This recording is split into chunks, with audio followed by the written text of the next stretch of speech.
Baie welkom by die erediens van die NG Kerk vir Karasburg. Dis vir Sondag 9 Junie 2024 en ek glo en vertrou dat u ook hierdeur geseën en gevoed sal word in die Gees. Voordat ons teksvers lees, kom ons bid net eers saam. Hemelse Vader, ons loof u, ons eer u as die almagtige God, want aan u kom toe al die lof en die eer.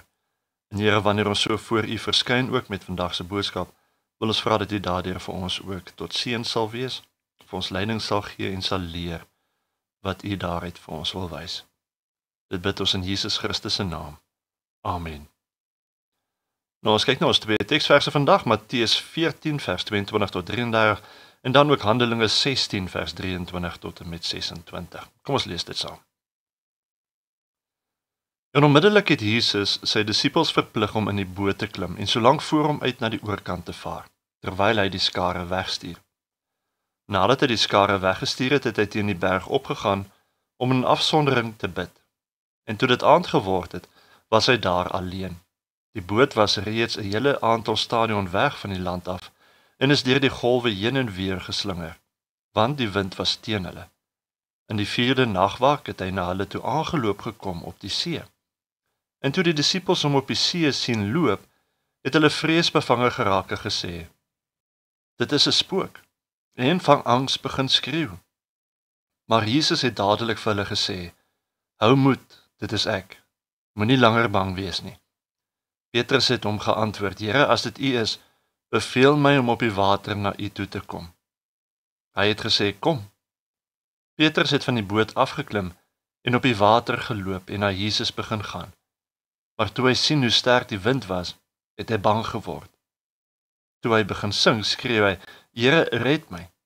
En dadelik het Jesus sy hand uitgesteek, hom gegryp en vir hom gesê: "Klein gelowige, waarom het jy begin twyfel?" Toe hulle in die boot klim, het die wind gaan lê. Die in die boot het voor hom neergeval en gesê: "Waarlik, u is die seun van God."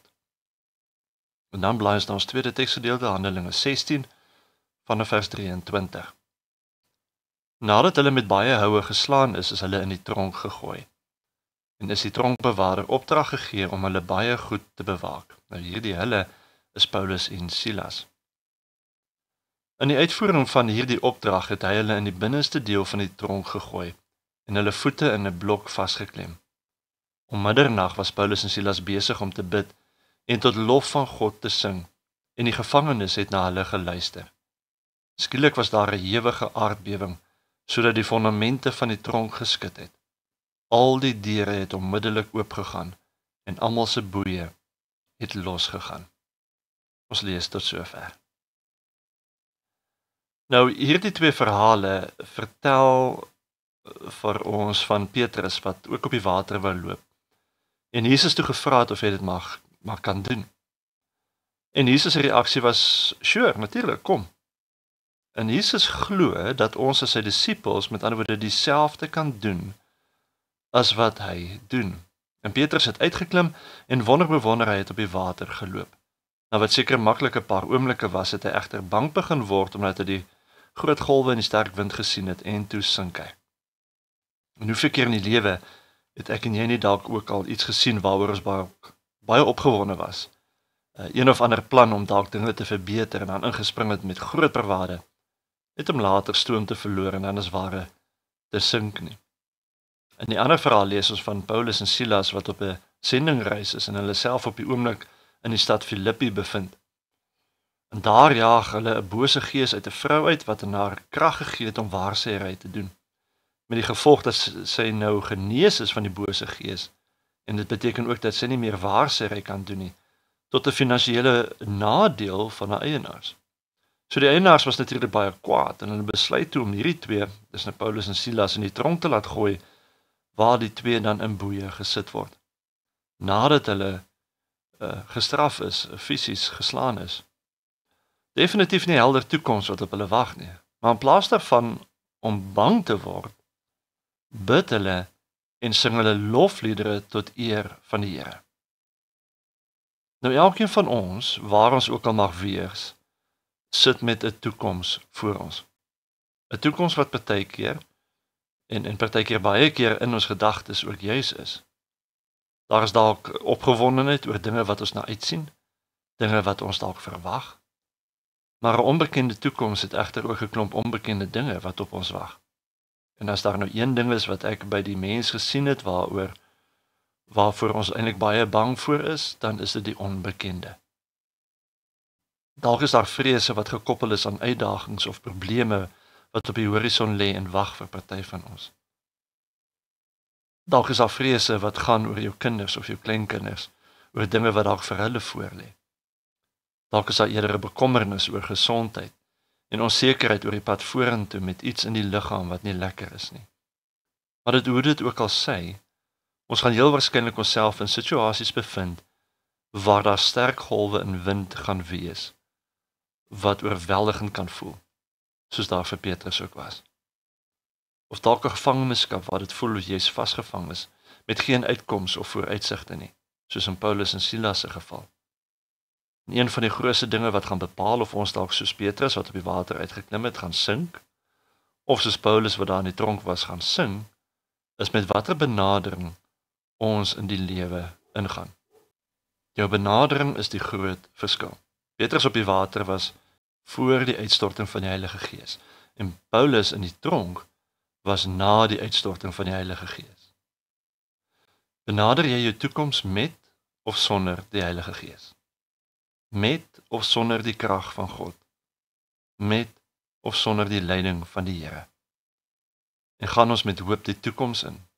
Hoop dat die Here sal voorsien en deure sal oopmaak daar waar dit nodig is? Of gaan ons die toekoms binne soos wat baie mense eintlik op die oomblik ervaar, negatief? En deur ons negativiteit eintlik oop vir die vrees wat 'n mens gevange kan neem. Vrees wat ons laat sink. Dis maklik om in ons alledaagse lewe eintlik teen die golwe en die winde vas te kyk. Want dit raak jou realiteit, né? Wanneer die dinge so begin druk, wanneer die gesondheid verswak, of die reën jou sidestep, of die voer nie geld opraak, dan sien 'n mens mos nie sommer enigiets anders raak nie. Petrus sê die krag wat Jesus aan ons gee om op die water te kan loop, het hy die oog uit begin verloor. Sy oë het gedwaal. Hy het sy aandag net gefokus later op die gevare en gesink. Aan die ander kant met Paulus en Silas, hulle het nie vasgekyk teen hulle omstandighede nie. Ja, hulle was in die tronk, ja, hulle was geboei, maar dit was alles ter wille van die Here en saam met die Here. Soos hy self ook in een van sy briewe sê, hy verheug hom in die swaar kry, want dit help hom om beter te word in sy geloof. Hulle kon maklik vasgekyk het in die boeie wat om hulle was, of teen die mure en die tralies waar agter hulle self bevind het. Maar hulle het nie. Hulle het geweet dat, kom wat wil, God is in beheer. God sal voorsien, en selfs al sou hulle sterf, sê Paulus weer in Efesiërs, sal dit ook vir hom 'n wins wees. En daarom het hulle gesing, lofliedere tot ere van God gesing. Nie omdat hulle blind is vir hulle situasie nie. Dit sien die mens baie duidelik in hulle reaksie toe hulle wel gered word. Maar hulle het in spite van hulle situasie, het hulle 'n groter werklikheid raak gesien. God se realiteit. En wanneer jy geleer het om God se realiteit raak te sien, raak al die ander dinge, soos die probleme en die uitdagings, al hoe kleiner en kleiner. Dan begin die vrees al hoe minder en minder word. Dan sink ons nie meer nie, maar dan sing ons eerder. En dit is ons uitdaging, terwyl 'n onbekende toekoms voor ons dalk mag lê. Soos wat ons hier sit, het elkeen ook sy eie situasies. Elkeen het sy eie uitdagings en probleme wat voor ons lê. Selfs vir ons as gemeente wat ook sukkel met hierdie huidige inkomste om te kan voortgaan. Maar daar's een ding wat vas staan in elkeen van ons. God se realiteit. Om enige toekoms te benader vanuit God se realiteit. En God se realiteit is belangrik. Om die waarheid te sê, dis die belangrikste. En ek sien hoe heel wat Christene eerder eintlik hulle fisiese realiteit verkies bo God se realiteit. Partykeer as ek probeer om God se realiteit te verduidelik, dan is die reaksie van Christene baie keer, ja, maar dominee, jy moet onthou.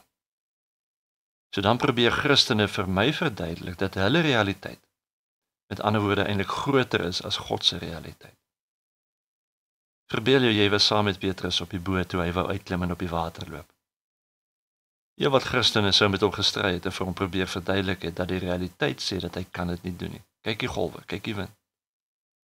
Maar Jesus sê, kom. En toe Petrus sink, sal die Christene seker vir hom wou sê, sien jy, dis die realiteit.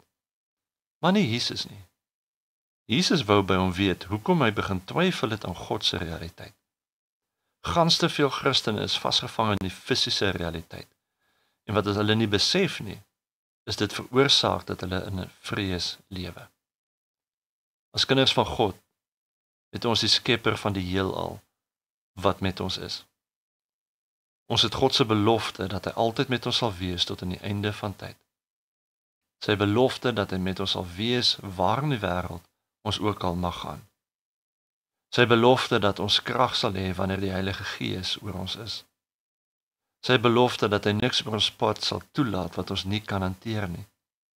Sy belofte dat hy alles vir ons ten goeie sal laat uitwerk. Sy realiteit, waar ons die Heilige Gees het, nie van vrees nie, maar 'n gees van krag en selfbeheersing. En hoeveel van ons leef regtig in God se realiteit? Want ek kan nou al vir jou sê, in watter realiteit jy ook kan leef, dit is jou benadering tot die lewe. 'n Christen wat in die fisiese realiteit leef, sou nie uit die boot uit wou klim soos Petrus nie. Maar Petrus het iets begin verstaan van God se realiteit. En daarom het hy die begeerte gehad om deel te hê daaraan. En Jesus nooi ons uit, net soos vir Petrus, wat hy vir ons sê, kom, om in sy realiteit in te beweeg en te leef. En dis hoekom Paulus en Silas kon sing, want al het die fisiese realiteit vir hulle probeer wys maak dat hulle nou in die tronk is, en dat die lewe daarom nou negatief behoort te wees, het hulle in God se realiteit geleef, en kon hulle dus lofliedere tot eer van God sing. So met die onbekende toekoms wat dalk voor elkeen mag staan, is daar een vraag wat ek graag vir jou wil vra. Gaan jy sink of gaan jy sing?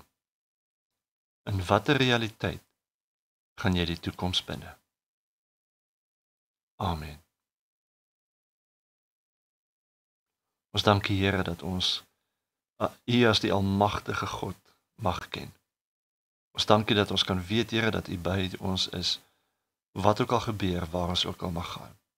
En Here, al gebeur daar slegte dinge, soos met Paulus en Silas, dat ons dan altyd sal besef, Here, U realiteit is nog steeds groter. Al voel het dalk of ons verloor, al voel het dalk of die hele wêreld teen ons draai, al voel het dalk vir ons of al die deure toegemaak het en ons gebede teen die plafonne vaslaan.